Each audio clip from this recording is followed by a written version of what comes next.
Girl Hour. Clap, clap, clap. Welcome to Girl Hour. I am your host, Bobby Newberry. The Prosecco is poured, and today we are Kiki-ing with an icon and one of my best friends. So pour yourself a glass because it's officially Girl Hour. Whoop, whoop. Okay. Whew, literally okay, girl. My guest today is a groundbreaking ballerina who made history as the first Black principal dancer at American Ballet Theatre. She's also a best-selling author and one of the most influential figures in the world. Let's give a major Girl Hour welcome to my girl, Misty Copeland. Yes. Oh my goodness, I cannot believe that this worked out. Like, this just so totally just happened. I know, it happened so quickly. We flew together on a whimsical moment. Yes. We're always whimsical. And you said, I have a podcast. I said, you have a podcast? Tell me. Literally, and I was like, I told you. You were like, you did not tell me this. I would have known this. But then today's Friday the 13th. She also didn't even know it was Friday the 13th. I did not. It was Friday the 13th-ing me. That's hard to say, but 13th-ing me. My daughter had an anxiety attack. I had to call the vet. I had to give her trazodone even. I almost took the other half because I was like, whatever it'll take me to get through this. No. But I'm here, we're here. Let's touch base, literally touch base on our friendship. It's been a 10-year friendship, which I'm like, where does the time go? I know, it's been very magical. Magical, I would say. Magical. I think that, so we met on a rooftop in Soho, in New York. We actually met on a phone call first. Oh, but that's not in person. True. But we literally were at the Jimmy, the rooftop, and we just by the fates of the fate. The fates of Mariah Carey. The fates brought of us Mariah together. Carey brought us together. We literally sat at two tables right next to each other. Yeah. And TJ was like, I think that's Misty Copeland. And I was like, is it? And I was like, oh my God, that is Misty Copeland. And he goes, you have to say something to her. You were literally on the phone with her, like, a very, very interesting phone call. He was like, just go over and say hi. So I do. And then we literally hit it off. And then like 2 seconds later, you had my leg up by my ear. I had her leg up taking photos. She was in a full leg fully up. And it was like perfect. The muscles in that photo, when I saw that, I was like, wait, is this real? Is she just a muscle suit walking around? Just a muscle suit. Oh my God. But we chatted for like 6 hours. 6 hours. I know. TJ left because he was like, I'm gonna just let you guys just have this because like he was just sitting there like, no one could chime in. No one could even chime in. I know. We were like two and I had magnets. my girlfriend Jennifer there, and she's just like drinking. Ooh, I love her. But we were together literally, and we've just kept it going since. Like we never stopped. We literally were eating in the snow during the pandemic in 2021. Just been so many moments that are just like, why? What were we doing? We just like I think my favorite thing though, honestly, about our friendship, that we both come from a dance performing background. We never talk about dance. That's true. And I think when it's the foundation of your friendship and that's like all you talk about for something, like we never do. I know. We talk about everything but dance. I think like it's very rare that we bring something up that's dance related. It's so true. And that's why I love it, because when that's the only thing you have in common and that sometimes becomes that, then you're like, but our friendship is, to me, that's why it's just so important to me, because we literally are just like, we couldn't be two more magnetic energies together. It's stunning. I look forward to fluttering around with you for the rest of this life and then into the next. But it's hard. It's like we think about all of the moments and it's like, I know. How can you top this? And then somehow it happens. Somehow it happens. Tonight. You're like, not tonight. Tonight's going to be a smooth night. We're going to be smooth. No Santa Claus involved. Oh my God. One walking. Wait, what was it? Well, it's the middle of a snowstorm. Yeah. And we're like, wrapped up in plastic with heaters inside. Everywhere. You're like, can I have another heater? And bring the heaters. Yeah. And then Santa walked by and Bon appetit. Bon appetit. You were like, bon appetit, Santa.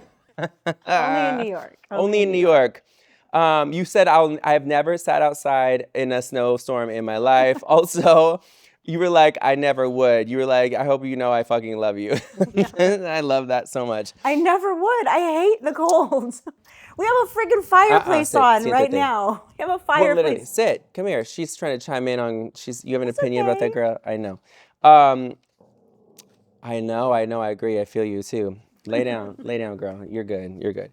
But yeah, I'd never seen you perform in our entire friendship. Well, we've tried. I remember when I Yes. came to perform Nutcracker, because like ABT comes here often, and like you didn't make it. I remember what happened. It was. but I think it was like 2 hours away. And it was very far. It was like Orange County. It was somewhere in Orange County. Yeah.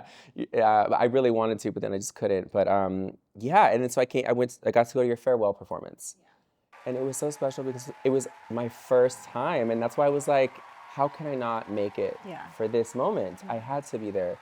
And when I tell you, like, people around me were crying, and I was just like, I started crying because I was like, they're crying, I'm crying, because it's like, obviously I know you're fucking stunning, and like, I know this, I've seen videos, but in person, it was so special. And I'm so grateful that I was able to be there for that moment and to see you dance. It was crazy. I mean, I feel like, you've been such a big part of my life over the last 10 years, and like the last 5 were so interesting because I wasn't on stage, and like and we were hanging out a lot during that time, like during the pandemic when I like made the decision to not. So to like be in that space, back in that space of like getting prepared to go on stage, but also knowing it was gonna be my last. Like I really wanted like important people there in my life to like be a part of what it was, a celebration. Like I was not nervous. I was in a lot of pain. Amazing. I was not nervous at all. I didn't break a sweat, which was designed that way. I was like, I want to do choreography that I feel good in and that is not hard, because mama needs to go out feeling good. I'm old. You're not old.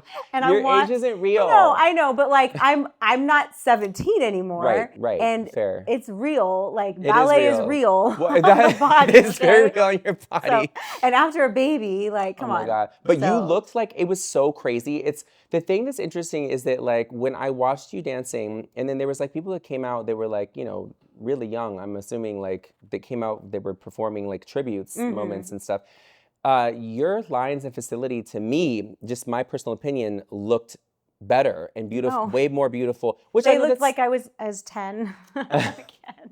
You were 10 again, and it was stunning. Clearly, you got talent, kid. Let's talk about our love for Mariah Carey. It is also something that we bond over so much because it's like, I really do firmly believe that nobody else shares the love that I have for her. I can't have the same. I mean, me and my family, we are like, I mean, Mariah through and through. Yeah. So to meet someone else, I think I met one person when I was in high school who was a really big Mariah fan, and he was really crazy. And so I was like, I'm going to just stay with my family and our little Mariah cocoon and not like let anyone else in, like when it comes to that. So you were like the first person I met that really like is like a real fan and like really gets it and like connects in like a different way. Well, it's like you're the only one I know that knows every single ad-lib. I know. I'll be like, I remember when we first were exploring these moments and I was playing music. I was like, oh, she probably won't know this from this album. Oh, no, you know it. She knows it. She knows it from every album. MC, okay? She is MC. I am Misty MC. Copeland, Mariah Carey, honey. Do you remember when we were leaving an event in New York and the lights come on and like they start playing like a ballad, like, you know, it's just to get people to head out. Like, it's like, it's that time. Who plays a ballad to get someone to leave, because it goes from like up tempo. But who does that? Usually you play like the last good song, like a beat, and then it's over. I think they did. So that was like a very weird moment, right? It was very weird that it was like. But then they started sweeping. They were sweeping the floor still, and we were literally dancing to a Mariah Carey ballad song from Glitter. It was from Glitter, and we were like, we're not gonna get us to leave. You're like, I'm sitting down right here. Literally, you did. And then she got up. And she was dancing, and I was like, girl, but the lights, it was like as bright as this. Like, no, you didn't play the wrong song. I was like, no. But I also, that hour of the lighting, I was like, no, girl. I didn't care. Like, I am free of Mariah. Let's talk about Firebird Waltz. Oh Let's yes. talk about it. Tell me about it. Well, you know, I've written over 10 books now. Incredible. And I mean, all of them are connected to dance. They're all connected to really a positive, I guess, like experience with Yeah. dance because there's so much out there, you know, these like negative tropes and the way that Hollywood and like pop culture, I think, views ballet.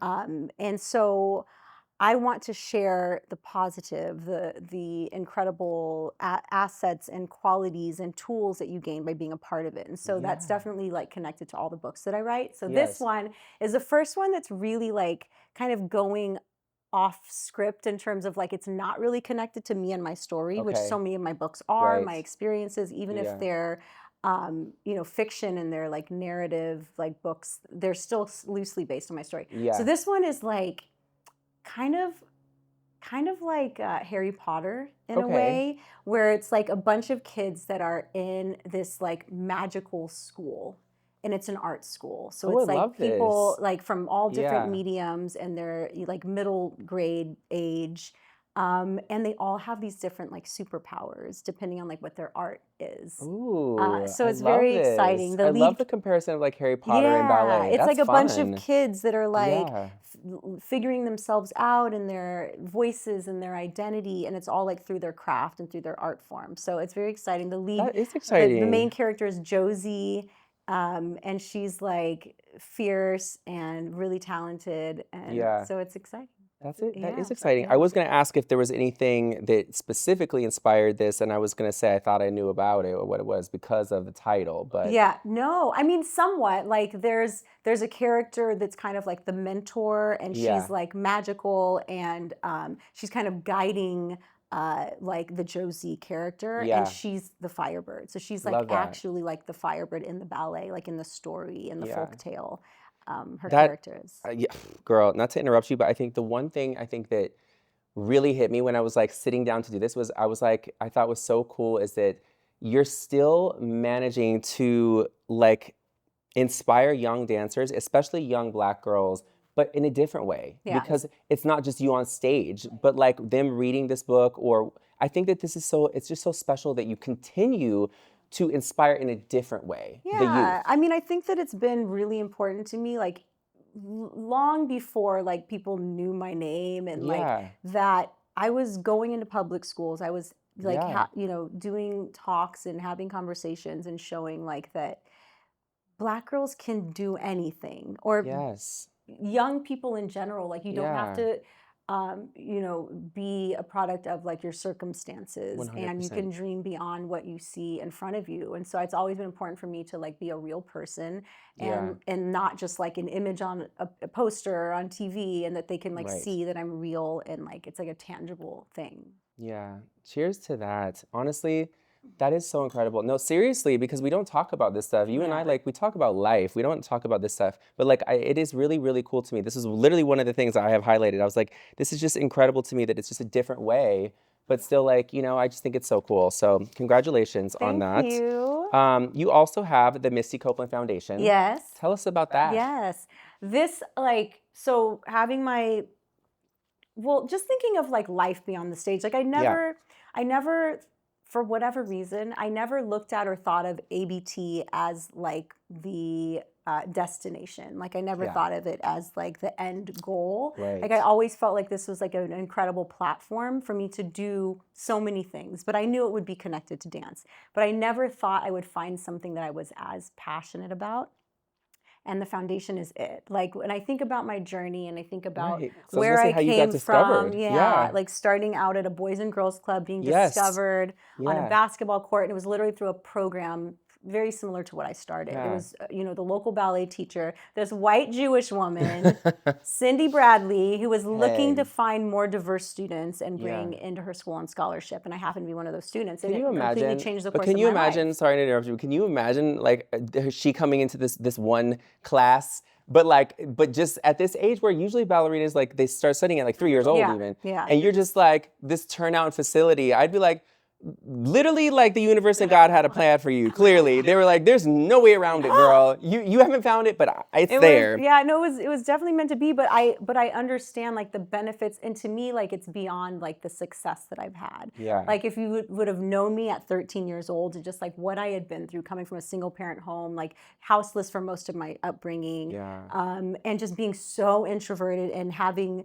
like every day was survival. It was not about what dreams and goals and future plans I had. And so to find something that gave me purpose and gave me voice and gave me structure, like to be a part of a discipline like that changed me in so many ways that are beyond my career. And so I want to be able to do that for so many under-resourced communities, to be able to give them the tools to be leaders in their communities. And that's really what like the programs are that we have. We have 3 programs. The signature program is called Be Bold, and it stands for Ballet Explorations. Ballet offers leadership development. So it's not about like creating a pipeline necessarily into a professional school. It's not about creating professional dancers. It's giving them the opportunity to be exposed to it. It's a life-changing art form, I think, and all of it in discipline, and all of the things that you can gain are transferable skills that you can take into life, no matter what you do. 100%. And for them, and for it to be, you know, we've really created the curriculum so that it's really made for these kids in the Bronx and in Harlem. It's live music that's not just piano, it's African drums, it's bass, it's literally every instrument you could think of, and teachers who look like the kids, teachers who live in the communities that these kids live in, so they can see themselves and feel like, oh, this isn't some foreign white European art form, like this belongs to us as well. So incredible. Like, wow. Like, but what a moment. That's so cool. Yeah, like, it's really I'm so proud of you. Like, it's all of these things are so incredible that you're doing, and you just keep on navigating. She's on the inspiration train, honey. She gets off one stop and hops on the other, from Hogwarts of ballet up and over to you name it. She's on the ride, honey. Let's talk about this really quickly. There's a lot of stuff, a lot of conversation circulating online this week about comments saying no one cares about ballet or opera anymore. Artists across the world push back on that idea. My perspective is that ballet and opera are 2 of the hardest art forms on the planet.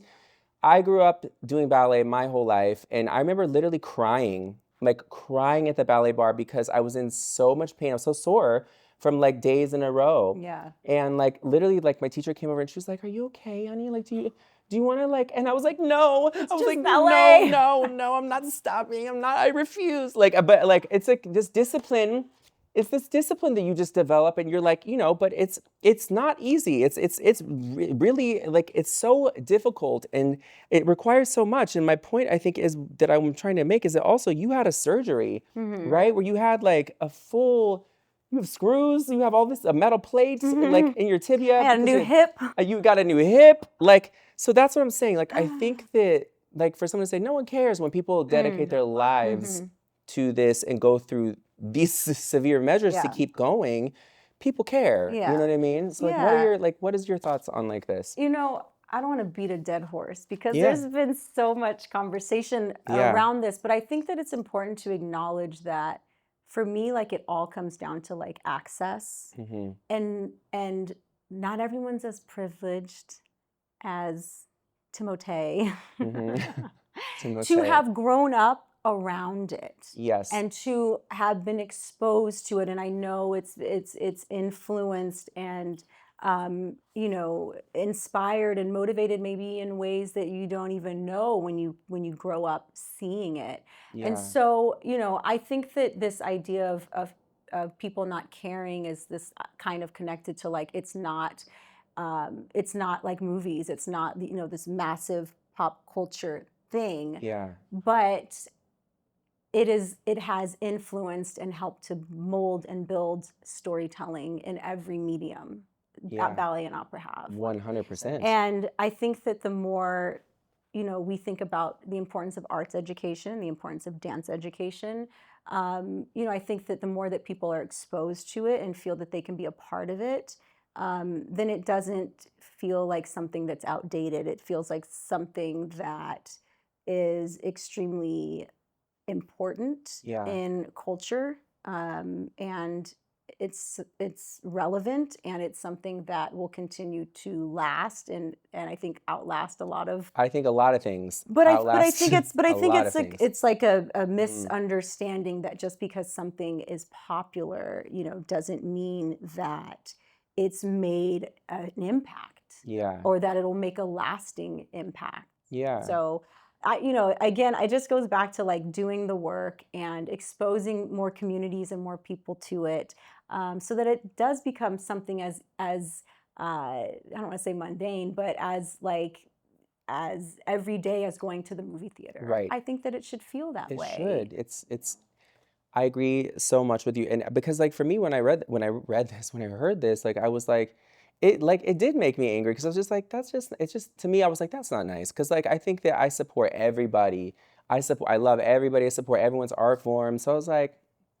Yeah, it's hard. I mean, it's also like, to some extent, like I understand, like, it's been a topic of conversation for generations. Like, is this a dying art form? Like, how do we keep it alive? And again, I think it's about like making it accessible to so many communities so that they feel that it's something that they are a part of and they see themselves in. Yeah, I agree. But we care, honey. We care. care. I care. I care. Beyonce, I care. So many people care. I go into these freaking communities in the Bronx and in Harlem, and it starts out with these like Black and brown fathers that are like, I'm not putting my son in this. And they see the effects. They see that it's like improving their schoolwork. They see the effects of music on like, the discipline and the structure in their lives. And like these communities that we're reaching and that are doing ballet that you wouldn't assume want to be a part of it are doing it. And they understand the benefits and they care. I agree. They care. We care. I care. She cares. So many people cares. We care. Moving on. You are performing at the 98th Academy Awards. Woo! That is, okay, this is the first time you're on stage since your hip my new surgery. hip. Since the new hip. She's got a new hip. First of all, I'm so proud of you. The entire world is proud of you. You are a motherfucking warrior. This girl is a motherfucking warrior. She is built different. Like this girl, like, what are you talking about? Like this bitch, like with 6 stress fractures, like, and in the walking, like in performing, like everything is fine, is insanity.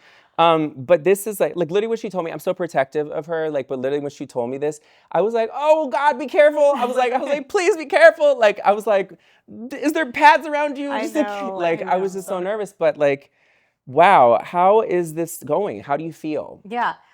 This was not in the plans.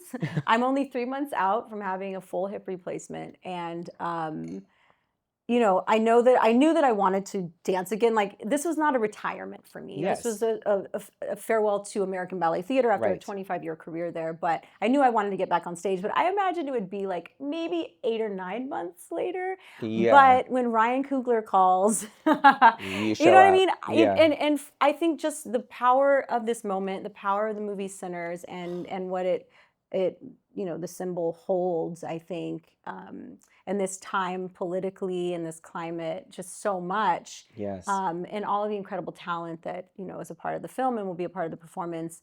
They were like, if you just come and stand, that'll be enough. And I was like, I think I want to do a little more than just stand. So I'm going to figure this out. So you're gonna Sinead. So I was like, gotta go to the basement and get my pointe shoes out. So I literally like. The basement? They're in the basement? Oh yeah, they're not need to be in the house now. Honey, got a new hip. I'm still healing. Speaking of pointe shoes, I was gonna say, how did it feel putting them on the first time after the surgery? Was it like this moment? Terrible. I was thinking you were gonna be like this nostalgic No. Of like, you like levitate up and out. Not at all. They hurt so bad. I've trained like my whole life, like wearing no padding in my shoes. Wow. Because my teacher just taught me like you can use the hard way. The hard way. Yeah, beat it into you. No, it was like you can articulate your feet better if there's not something between your foot and the shoe, whatever. And so I put those shoes on and I was like, girl, give me a pad. You're like, what can we do? Get me a pad. Get me this something. morning I had rehearsal and my feet were hurting so bad. I tried to put 2 pads in there, then the shoe wouldn't fit. Oh my God. You were like really not happy. Your feet were like, girl, you can't just give us all this time off and then not a 2-day warning. a 2-day warning. A 2-day warning, and then you want us to go into here with what? So I don't know what's girl. gonna happen. I know what's gonna happen. You know, I'm gonna grit my teeth. She's gonna go out there and do what she does, and she's gonna get through it. It's very exciting. I'm very honored. It's my first Oscars. I performed at a lot of award shows, but it's my first Oscars, and it's very exciting. It is very exciting. I'm excited to watch. I can't wait to see. Let's switch the vibe and talk about Paris Fashion Week. A little fashion moment. Paris Fashion Week. It's been more.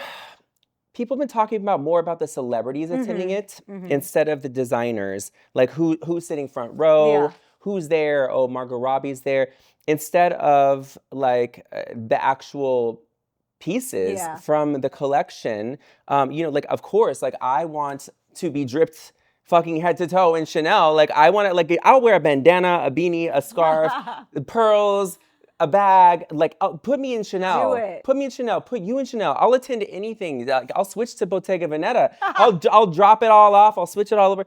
I'm down with all of that. But I think that as an art form, like I think that it's like, oh, see, she was like, she agrees. She was like, bitch, what did I tell you? Like, exactly, it's an art form. But like, I just think that like, you know, that should be maybe, you know, noticed first as well. Like, I mean, I think it's just like where we're at. Yeah. It's where we're at in the world and as a society, and even just like how we're spending our money and how we are you know, getting our products out to the world. And so much of that has to do with the people, you know, the celebrity, the influencer. Right. And I think that like, you know, there's always cycles and we'll come back around. You know, it's like the Met Gala. It's similar. And I think that like there will be a shift at one point, and it'll go back to really the focus on what it is we're doing. You know, at the Met Gala, we're trying to raise money to keep this incredible museum and the, you know, all of this alive. And so I think similarly with fashion, I think it's just like where we're at in pop culture. Which I appreciate. I love seeing everybody there. I just think that like, it's like exciting. When I read this though, I kind of was like, it was the same thing to me where I was like, damn, but what about the designers? Like what about like who designed this? You know what I mean? It's like, what about the actual pieces from the runway? But I mean, I get it. It's where we are. But like, also it's like also I was thinking about like how interesting it is with like fashion and ballet. And like, as you know, obviously like designers like Yves Saint Laurent and like have, you know, collaborated with companies and for galas and whatnot, which I think is dope. Is there a collaboration with a designer that you've done that stands out in your mind? Oh my God, there have been so many. So many. No, I'm trying to think of like, no, in the ballet, like again, like we can go back to the conversation again, just about like the impact and the influence culturally, you know, that ballet has had on so many other art forms. And there have been so many collaborations throughout history, but even on my performance, the collaboration, you know, with Twyla Tharp and Oscar de la Renta, you know, on Sinatra Suite. And I wore it for my farewell performance, like a beautiful, you know, like cocktail dress. Oh, I know exactly. I remember, yes, I remember this there have been so many. I love this one. I know. This is where everyone was crying. I know. That's where I started crying. I was like, no. Like, I like got all emotional. You did it your way. Yeah. It was so pretty. But I mean, I love the beauty of having the crossovers and the collaboration and being inspired and being influenced by other people's art. That is really amazing to be able to like be a part of. It's stunning. Yeah. Some quick punch questions for you. Girl hour. About this, where we're at. When you're on stage, do costumes change how you move? Yes. Oh, absolutely. 100%. Yes. And I was just talking about this today. Girl, because I hate my costume. No, I was doing an interview with Vogue about my costume I'm wearing for the Oscars. And you would think that for ballet, which you have to, I mean, it's athletic. You have to move. You move. And so many costumes that I've worn, way more than me. And I'm like, and the headdress, and I'm like, how am I supposed to jump in this? They're like, you have to do fouette turns, 32 fouette turns. I mean, I've been in these massive dresses where I'm going to do a jeté and I throw the dress up before I jump. Yeah. So that she's it's a less pro, weight. honey. It's She less is a weight. pro, honey. No problems, just solutions. No problems, just solutions. But it's true. I mean, they're like, but not even just like, if it makes it more difficult or whatever, but you encompass and embody the character when you put on that costume. That's just like the finishing touches. It's like the icing on the cake. 100%. That, we're even more than athletes because we're telling a story through the technique and through this language, and we have to be actors and actresses. Through this language, it's true. And the costume helps you to become all of that.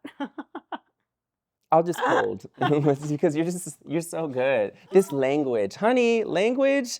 Last one, is there a costume you've worn that felt like couture and made you feel so special? And what was the moment? Yes. It was like couture. It was Christian Lacroix who made these beautiful costumes for this ballet called Gaieté Parisienne. I'll have to find a picture for you. But it's so like over the top and just like beautiful and bright colors, like this kind of saloon, like French saloon girl. That I need to see these photos. Not really, now, but I need to see them. I won't stop and make you like how I just made it stop because my face was shiny.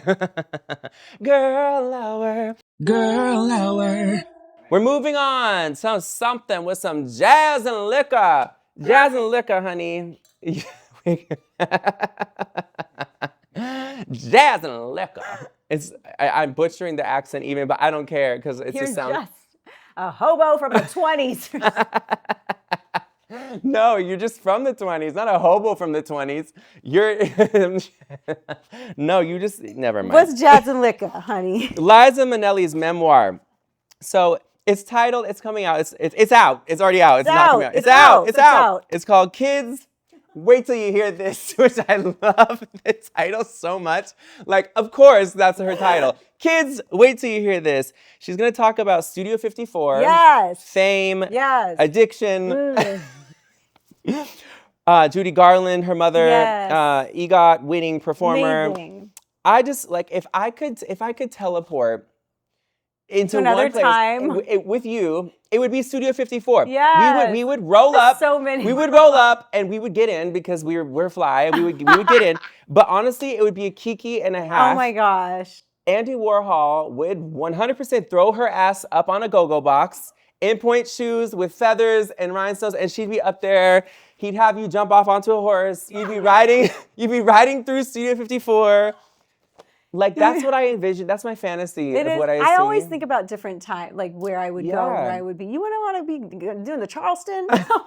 I mean, I would do that too, but I would love to go on like weekend time travel dates. I would love that. Can we book? Yes, we've talked about this before. We have done it. Jazz and liquor.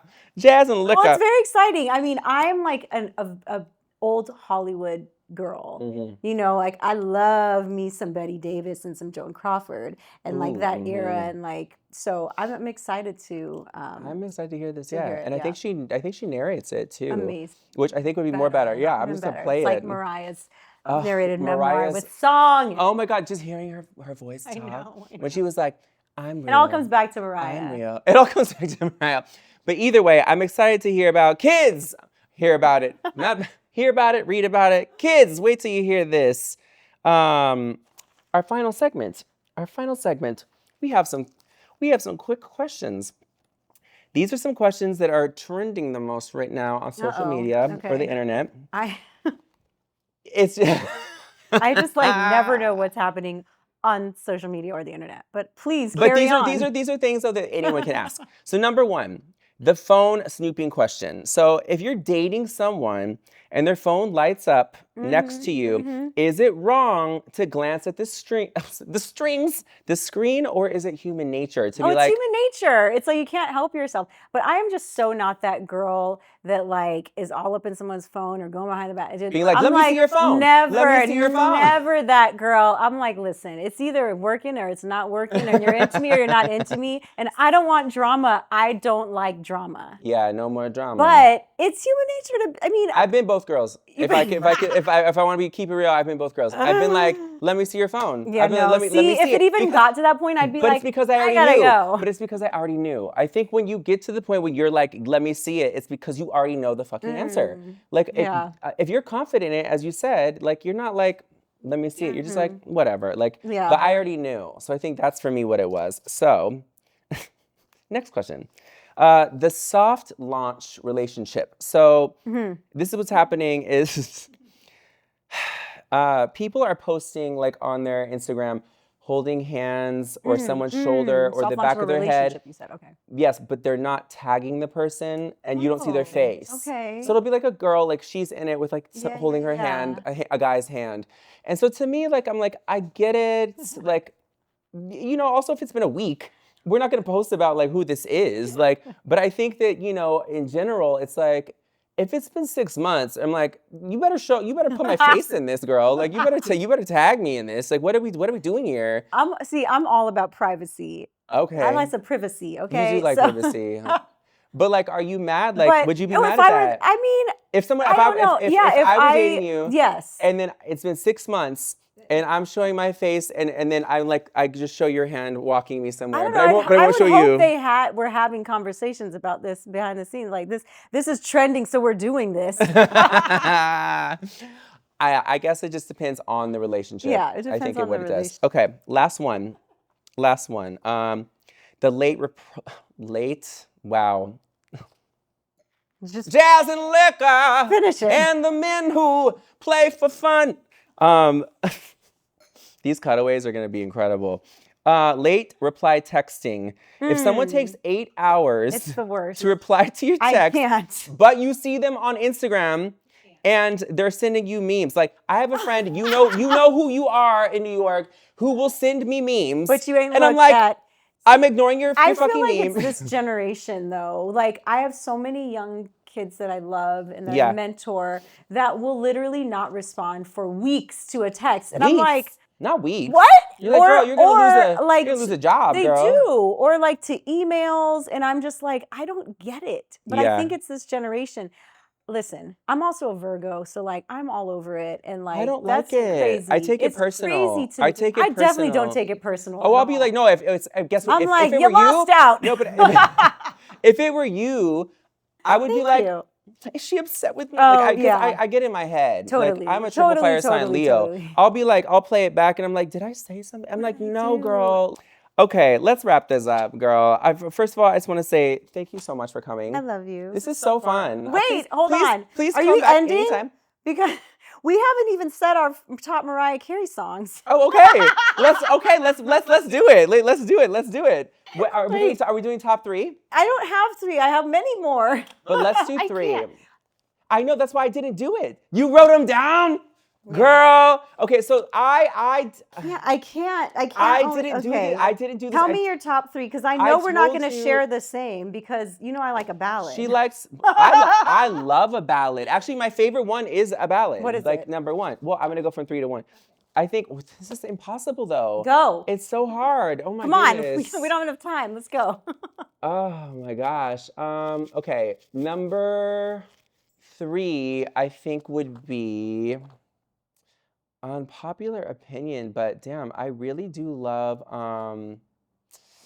because this isn't impossible, because like it's a tie between like they're 2 completely different songs, but I love from the era, I love obviously Fantasy, but the same album, which is unpopular because she didn't love it for so long, was the song Forever. Oh. It's from the album of, I think it's called Fantasy. I could be wrong. Daydream. Is that right? I think it's Daydream.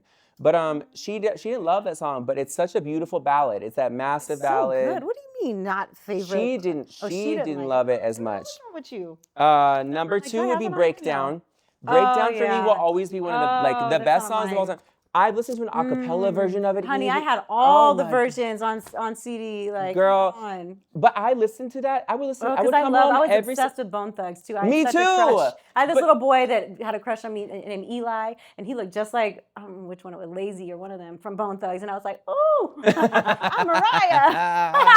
I'm Mariah. I know, but like I actually watched an interview about them talking about her coming in because she really wanted to embody the sound of Bone Thugs for this. Yeah. Well, And they said she was like the most studious, but she was such a student. Like she came in and she was like, but he said that in one day she mastered the quick that singing cadence, rap, the cadence of that, and then within like the next day she walked in and had it, and like.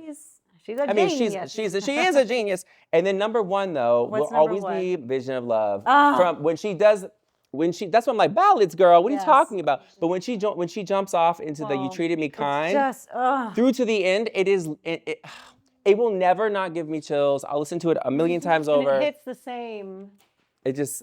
I have a very long list. But you gotta do 3. I'll go through. You gotta do 3. No, I can't do 3. I'm not. I did 3. I'm sorry, you made me do 3. I'm not following the rules. Rule breaker. Looking in. It just, I feel like it's like the story of my life. Okay. You look at me and see a girl who lives inside a golden world. Ooh. Okay. You better have lyrics ready for that too. Underneath the Stars. I do love Underneath the Stars. Everything Fades Away. Come on, my God. B-side. I love Melt Away too. Oh, Melt Away. Oh my God. Yes. No. Okay. The clarity. So wait. Okay. I loved the Derek Jeter era. Of when she was writing songs about him, my like all, Baby honey. Doll, My All. Okay, and I like the room. He was really doing something right for her. I'm like, can you hear that? Okay. He was doing something Melt right. Away, All in Your Mind, Circles, Bliss. I Mine Again. love All in Your Betcha Mind. Gone. No, Prologue. Mine Again. I think this is called Mine. It's Mine. It's off of Emancipation of Mimi. The whole Emancipation of Mimi album is literally there's no skips. So that's it. It's insanity.